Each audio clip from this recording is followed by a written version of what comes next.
안녕하세요. 이민아입니다. 내일은 바로 성탄절입니다. 예수 그리스도가 탄생한 날인데요.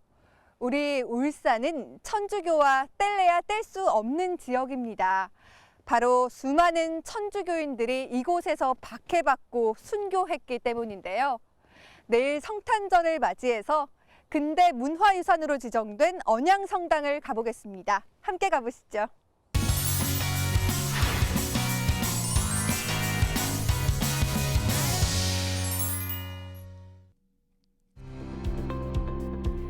언양읍성이 조선시대 천주교와 깊은 연관이 있다고 합니다. 다들 알고 계신가요? 언양읍성 이 담벼락 옆을 걸으니까요. 마치 조선시대로 돌아간 것 같은 기분인데요. 예, 그렇죠. 이렇게 산으로 축 둘러싸여 있어서 뭔가 여기를 오니까 마음이 편안해지면서 예. 아늑한 기분이 드네요. 선생님은 어떠세요? 예, 맞습니다. 저도 마찬가지인데 이게 이제 우리 이제 울산의 중요한 그 성 관광유적이죠. 맞아요. 사실은 이제 이게 요 안에 옛날에 성 안에 그 옛날에 동훈이라든지 뭐 객사라든지 그 옛날에 언양적을 이제 다스리던 20여 개 기관이 있었고 네. 또 그런 또 중요한 역할을 했던 곳이 참 이 언양읍성이죠. 네, 그런데 이곳엔 왜 오자고 하신 거예요? 이제 여기 이제 오늘 온 거는 이제 우리가 그 언양에 이제 우리가 천주교 관련해 가지고 천주교요? 예, 그거는 이제 여기서 이제 박해받은 곳이니까. 이곳에서요? 예, 예. 그때 이제 뭐 사형도 당하고, 뭐 또 그때 많은 이제 주변에 많은 그 우리 천주교 신자들이 한때 잡혀와가지고 갇히고, 그 다음 여기서 이제 그 조정의 명예에서 이제 사형을 당하고, 뭐 그런 아주 그 천장이 바로 요 안쪽이기 때문에, 언양읍성이기 때문에 요 언양을 우리가 전체를 한번 찾아와 본 겁니다. 천주교인들이 박해를 받았던 역사의 현장이 언양읍성이라니 이 사실을 알고 언양읍성을 바라보니 새삼스럽게 느껴집니다. 그런데 왜 언양에서 그렇게 천주교 신자들이 박해를 받았을까요? 그게 이제 두 가지 이유가 있는데, 그 첫째는 이제 여기 원래 여기 천주교가 들어온 전교 역사가 좀 오래됩니다. 거의 뭐 언제부터? 한양과 네. 거의 1700년대 말이었고, 그 이후에는 또 1800년대 들어와서는 또 이래 한양이라든지 뭐 이래 충청도나 저 북쪽에 있던 그 천주교 신자들이 많이 피난을 왔습니다. 피신을 와가지고 또 이래 많이 모이게 되었고 막 그래서 이제 그 많은 이제 그 조정에서 잡으니까 관원들이 잡으니까 잡혀가지고 이제 순교도 당하고 굉장히 고초를 많이 겪은 그런 지역입니다. 병인 밖에 순교자의 묘가 있다고 해서 찾아가 봤습니다. 이건 어떤 분의 묘인가요? 이건 이제 오상선의 묘입니다. 순교자 오상선의 묘소. 네. 그러니까 이제 그 병인 밖에 때 순교하신 분입니다. 순교하신 분인데 그 원래 이제 이분 집안은 원래 엄리라고 이제 오는 요 중간에 엄리 있잖아요. 네. 그 요도사에 있는 엄리에 이제 대대로 살아온 해조씨 집안이고 그 자기 정조부가 이제 오한우가 그 어떤 계기로 해서 이 천주교 신앙을 갖게 돼가지고 뭐 천주실이라든지 여러 가지 이제 천주교 자료를 보고 이제 신앙을 이제 진행이 되었는데 그 손자는 오치문이라고 이분도 이제 1830년대 이제 이 순교하신 분입니다. 그러니까 순교하셨고 그 다음에 이제 정손자인 이 오상선도 전국에 수천 명이 죽었잖아요. 병인 박해 때. 그렇죠. 그때 그 중에 한 분으로 이제 그 순교를 하셨다. 울산 최초로 천주교를 받아들이고 4대가 순교를 했다는 사실에 놀랐는데요. 조선엔 종교의 자유가 없었습니다. 지금은 내가 믿고 싶은 종교를 믿을 네. 수 있는데 당시에는 그렇지 못했던 거네요. 그렇죠. 이제 그 당시에는 뭐 전통 윤리가 워낙 강하니까 체제가 강하니까 그것을 깨뜨리고 새로운 어떤 사상이나 종교가 들어가기는 참 어렵습니다. 우리가 이제 그 뭐 여자 인격권인 우리 인권 평등이잖아요. 네. 그런 사상이 옛날에는 또 여자라든지 우리 인권 여성 인권. 양반 상놈 이런 다 이렇게 네. 구분되지만 그런 제도를 이제 그 부정하고 제사를 지내지 않고 네. 그다음에 상강 오륜이 있잖아요. 그런 반하니까 그걸 이제 그 처벌한 거죠. 조선시대 천주교인들의 신앙을 엿볼 수 있는 곳이 있어 찾아가 봤습니다. 성당 안에 전시관이 다 있네요.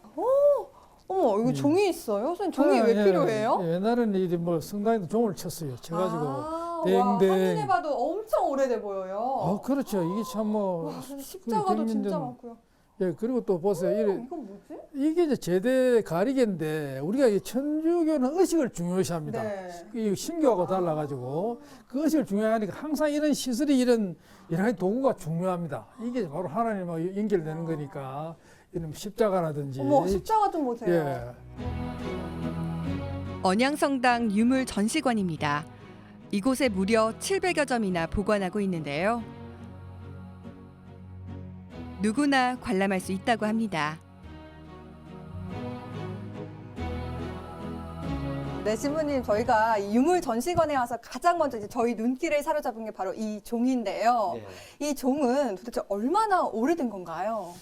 예, 정확하게 이 종의 그 역사를 뭐 몇 년이라고 단정할 수는 없고 종교의 자유가 허락되고 나서 프랑스 선교사분들이 이제 이곳에 와서 신앙을 제대로 전파하기 시작합니다. 그때 아마 프랑스 선교사들에 의해서 들어온 유물들이기 때문에 최소한 한 100년 정도로 제가 추정하고 있습니다. 그리고 이 종은 언양성당에 있었던 것이 아니라 언양성당이 설립되기 전에 그 공소라고 신부님들이 상주하지 않는 가톨릭 신앙 공동체들이 있습니다. 예. 그래서 그 공소들이 이제는 사용을 하지 않고 있기 때문에 이 시설들의 보존을 위해서 언양성당으로 이관해서 이렇게 저희들이 지금 보관하고 있는 중입니다. 영남 알프스 자락 산골에 이렇게 번듯하고 멋진 성당이 있어 놀랐는데요. 서울 명동 성당을 지은 중국인 기술자들이 바로 언양으로 와서 건축한 게 언양성당입니다. 이런 사실에 무척 놀랐는데요. 명동 성당에 버금가는 성당이 언양에 있다니 자부심마저 느껴집니다. 천주교 세력이 그만큼 컸다는 거겠죠. 네, 언양 지역에 유독 천주교 신자분들이 굉장히 많으시더라고요. 네. 그 이유가 있을까요? 예. 우리나라에 이 천주교가 전래된 것은 1784년에 이승훈이 북경에서 세례를 받음으로써 시작이 됩니다.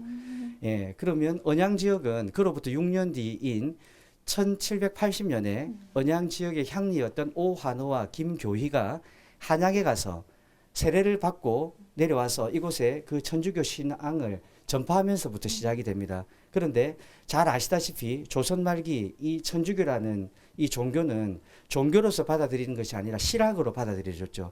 그래서 사학이라고 규정이 되어서 많은 박해의 시기를 가지게 됩니다. 그래서 그 당시 천주교 신자들이 경주, 밀양 등지에서 그 박해를 피해서 언양 지역으로 다 몰려들게 됩니다. 그래서 당시 언양이 영남 알프스라는 이 아름다운 경관을 가진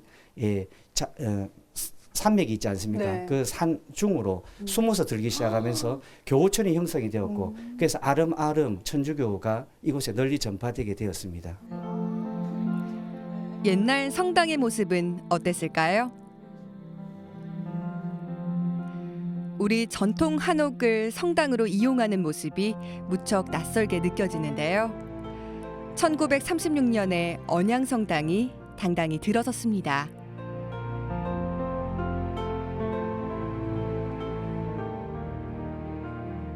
와, 선생님 진짜 예. 높아요, 성당이. 그렇죠. 와, 진짜 유럽에서 본 예. 그런 성당 느낌이 많이 나는데요. 되게 세련된 느낌의 예.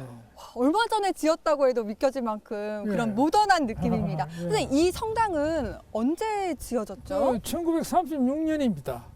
그때 이제 우리가 그 언양 이 성당을 원래 6년에 27년에 교구가 됐잖아요. 그 29부터 계속 이제 추진을 해가지고 네. 성당을 지었는데 고딕식입니다. 고딕식. 고딕식이구나. 예, 예. 아주 그 이 성당이 그 울산의 네. 대표적인 가장 최초의 서양식 건물이죠. 맞아요. 그 당시에는 주변에 기와집, 초가집이 많았잖아요. 맞아요. 그 속에서 이 언덕이 우뚝 서 있으니까 사람들이 오며 가며 다 보고 말이야. 처음 다 참 세상이 바뀌었다는 걸 느끼고 네. 그 참 주변에 그런 역사와 어우러져 가지고 참 우리나라 가톨릭 신앙사에 참 명동성당 다음으로 중요한 성당이라고 할 수 있습니다.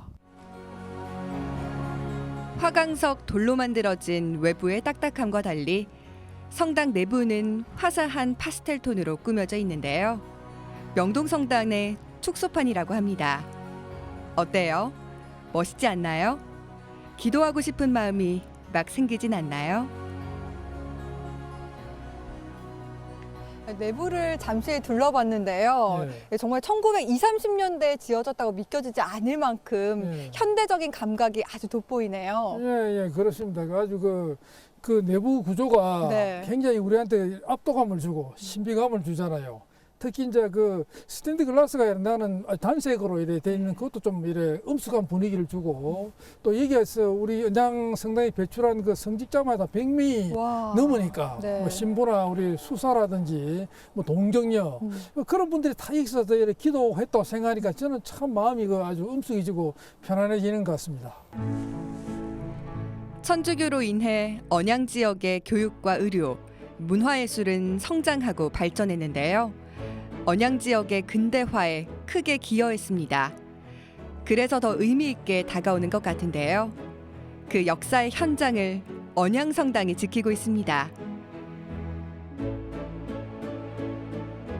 선생님, 이곳 언양성당은요, 우리 울산에서 어떤 의미가 있는 곳일까요? 그렇죠. 이제 아까 제가 볼 때 우리가 여러 가지를 봤지만 그 은양성당은 참 우리 울산뿐 아니라 한국에서도 굉장히 중요합니다. 왜냐하면 저기 아까 자료관에도 봤지만 네. 그 성씨들 그 옛날에 그 홍치중의 그 따님이 여기 시집을 왔어요. 개가로 와가지고 그분의 후손들이 이제 중국과 무역을 하면서 거의 1860년대 그 손자들이 그 중국 북경을 드나들면서 이래 천주실이라든지 이런 걸 가져왔다는 주장이 있거든요.